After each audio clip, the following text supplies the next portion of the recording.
messieurs, bonsoir et bienvenue à cette nouvelle édition de Direct. Aujourd'hui, nous avons deux volets à débattre. Le premier ayant un aspect économique, puisque le président Abdel Fattah el-Sisi a entrepris aujourd'hui une gerbe de décisions et de mesures susceptibles de protéger les gens à revenus limités, de manière à alléger le fardeau social. Une gerbe de mesures qui sont susceptibles de protéger la société, une gerbe de mesures de protection sociale. Aujourd'hui, nous allons parler aussi de l'économie, étant donné qu'il s'agit quand même de conflits régionaux et mondiaux affectant l'économie mondiale et affectant les différentes populations. Mais en dépit de cela, les exportations égyptiennes de marchandises se sont améliorées par rapport à 2022, atteignant 35 milliards et 631 millions de dollars en 2023. Et il faut dire que le déficit de la balance commerciale a diminué de 11 milliards et de 15,8 milliards de dollars et les importations ont diminué de 14%. Il faut dire que la Turquie est le premier marché des exportations égyptiennes.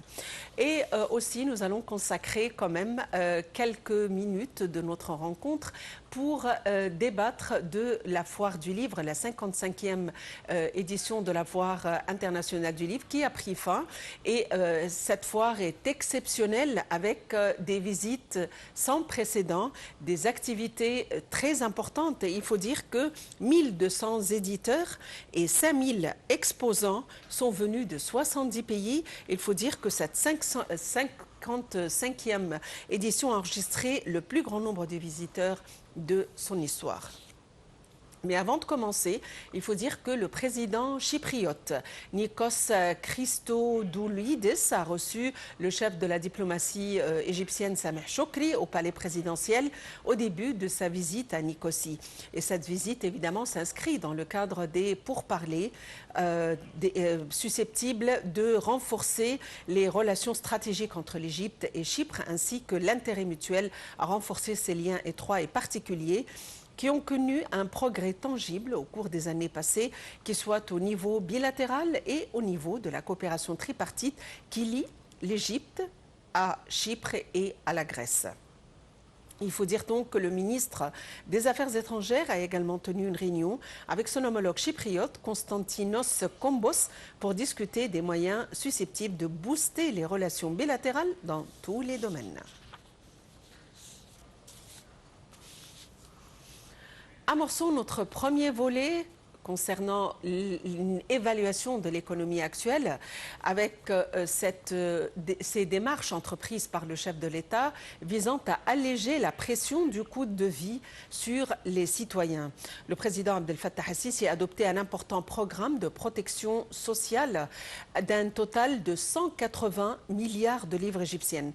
L'adoption de ce paquet social a eu lieu à l'issue d'une réunion du chef de l'État avec le Premier ministre, Dr Mustafa Madbouli, et le ministre des Finances. Voyons les détails dans ce compte rendu. Le président Abdel Fattah el-Sisi a publié ce mercredi un décret visant à augmenter le salaire minimum de tous les employés de l'État à 6 000 livres égyptiennes afin d'alléger la pression du coût de la vie sur les citoyens. Le décret présidentiel prévoit une augmentation de 1 000 livres égyptiennes à 1 200 livres égyptiennes des salaires de tous les fonctionnaires. La décision présidentielle est intervenue à l'issue d'une réunion avec le Premier ministre et le ministre des Finances. Ce programme de protection sociale, d'un coût total de 180 milliards de livres égyptiennes, entrera en vigueur dès le mois de mars. Il s'agit d'un paquet social qui comprend également une augmentation de 15% des pensions retraite pour près de 13 millions de citoyens, avec un coût total de 74 milliards de livres, ainsi qu'une augmentation de 15% des pensions sociales de Takaful wa Karama ou Solidarité et Dignité, avec un coût de 5,5 milliards de livres, ainsi que 41 milliards de livres égyptiennes qui seront alloués aux pensions de solidarité et dignité au cours de l'exercice 2024-2025.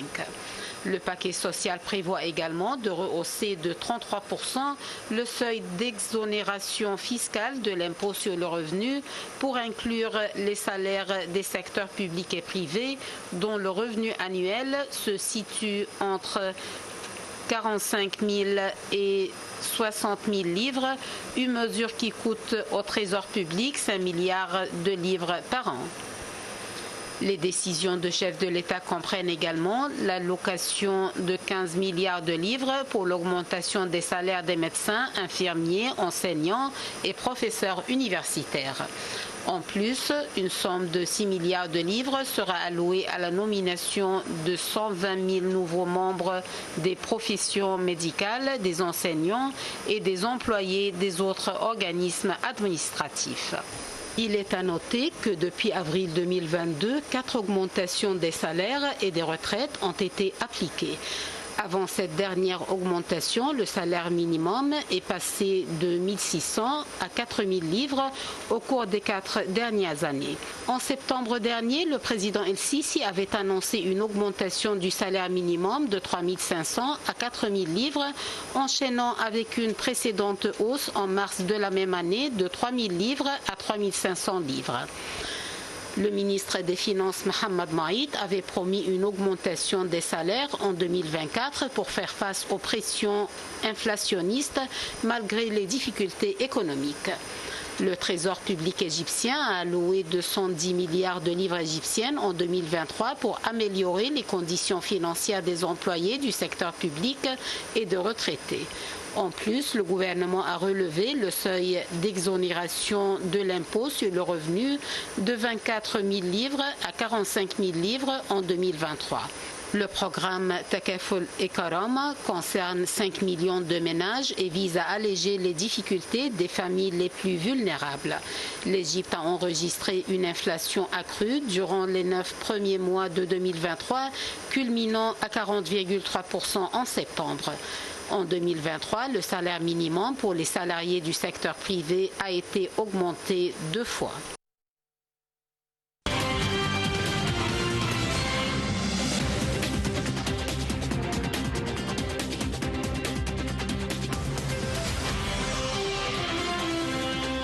Et pour nous donner plus d'explications, nous avons le plaisir d'avoir en ligne Dr Amr Hamed, expert en économie. Dr Amr Hamed, bonsoir et bienvenue avec nous. Bonsoir. Docteur Amr Hamed, le chef de l'État a entrepris un paquet, si on peut le dire, ou une gerbe de mesures de protection sociale visant à alléger le fardeau sur les citoyens, quelques augmentations de revenus au niveau des pensions de retraite et des salaires. On aimerait en savoir plus sur cette démarche. Ok, alors le cabinet ministériel égyptien, sous les directives du président, a souligné, a s'engagé à la voie de l'amélioration des salaires des fonctionnaires et des retraites au cours de l'année, au cours de cette année 2024.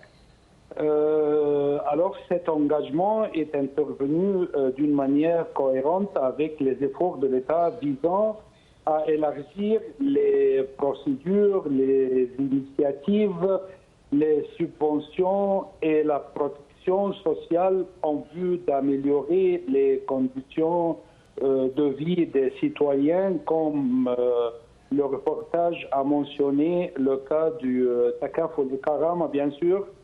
Cela contribue à contenir le plus possible des conséquences de la vague inflationniste sans précédent des répercussions du coronavirus et des tensions, bien sûr, géopolitiques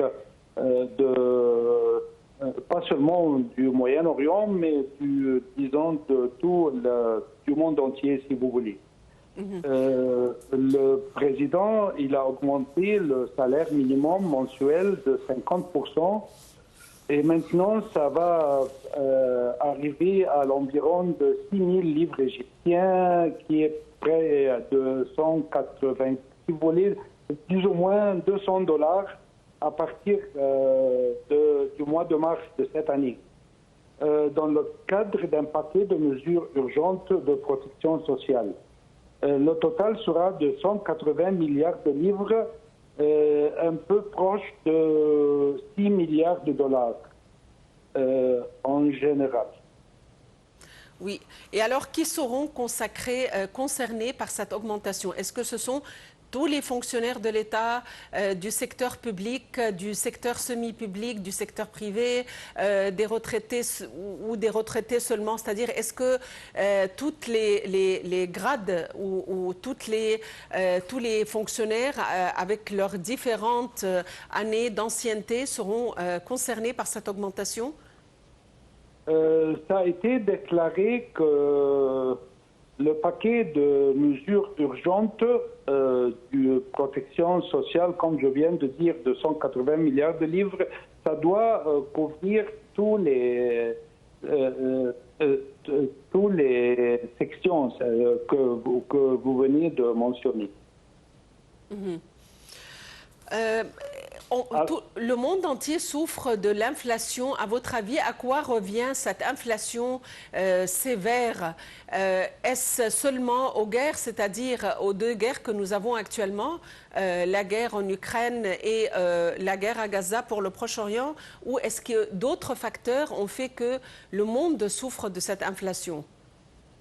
Alors, si vous voulez un peu parler, pour jeter la lumière de point de vue sur la scène internationale, l'Égypte se trouve face à une excellente opportunité, si vous voulez, malgré tout ce qui se passe, malgré l'inflation, mais on a une opportunité maintenant de décoller rapidement. Malgré tous ces défis, je répète encore une fois, ces défis-là, les risques sont bien sûrs, grands. Mais les opportunités aussi, ils sont en fait plus immenses, surtout pour un grand pays comme l'Égypte. Pour mieux décrire la situation, nous courons en fait en marchant par le terrain très bouillant. L'Égypte maintenant, c'est un pays qui marche sur de l'étain qui est très bouillant. Nous attendons à un flottement de la livre égyptienne cette semaine au vu des fortes rumeurs on parle partout autour du projet de Ras El Hekma, est un influx attendu d'environ 23 milliards de dollars. Cela se reflète déjà dans les mouvements à la hausse et à la baisse aussi du cours du dollar vis-à-vis le livre égyptien et du cours de l'or aussi, principalement une baisse la baisse est plus que l'augmentation, qui est, de mon point de vue, un trait positif pour l'économie en général. Mais comme je viens de dire, l'opportunité pour l'Égypte existe et il nous manque seulement de saisir cette opportunité pour une sorte de développement économique. Selon les spécialistes, malgré les crises économiques régionales et mondiales, les exportations égyptiennes de marchandises se sont améliorées par rapport à l'année 2022, atteignant 35 milliards 631 millions de dollars en 2023. À quoi revient cette amélioration? Il faut, au commencement, accepter le fait que l'Égypte souffre d'une crise économique lente et d'une pénurie chronique de devises étrangères. Et pour parler avec le fonds je veux dire le IMF depuis quelques semaines maintenant, mais je crois qu'on a déjà arrivé à une conclusion avec le IMF à propos de faire bouger la situation économique en général. Alors, si vous voulez, ce qui est très important maintenant, c'est d'essayer de maintenir la situation de l'économie, d'établir l'économie sans beaucoup de mouvements. Ça, c'est très important maintenant.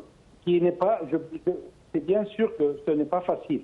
Mais c'est pour cela qu'il faut prendre des mesures pour établir et fortifier la confiance. Encore une fois, je veux dire la confiance dans le système économique en Égypte. Comment peut-on évaluer, c'est-à-dire évidemment il y a une inflation importante en Égypte et le gouvernement tente de prendre des mesures pour endiguer cette inflation, pour la ralentir si on peut le dire. On aimerait jeter la lumière sur les décisions justement du Fonds monétaire international qui déjà après maintes négociations comment peut-on décrire cette dernière tranche de prêts accordée par le Fonds monétaire international? Encore une fois, ce qui est très important, c'est d'établir la confiance dans le système même économique, dans le système bancaire. Ça, c'est très important parce que ce qui s'est passé pendant les quelques mois passés, c'est que les environs du business, je ne veux pas dire qu'ils ont perdu un peu la confiance dans le système bancaire. Alors, c'est très important de rétablir encore une fois la confiance par maintenir les lois bancaires et les lois financières pour essayer d'attirer encore une fois les investissements extérieurs en Égypte. Et il faut commencer pas seulement par les investissements qui sont indirects, comme les investissements aux bourses, mais ce qui est très important, c'est d'attirer les investissements extérieurs directs, je veux dire, dans des projets qui sont des projets profonds en Égypte, dans les secteurs qui sont les plus importants, disons l'industrie, bien sûr, l'information, bien sûr le tourisme, et tous ces secteurs qui donnent de la force à l'économie en général.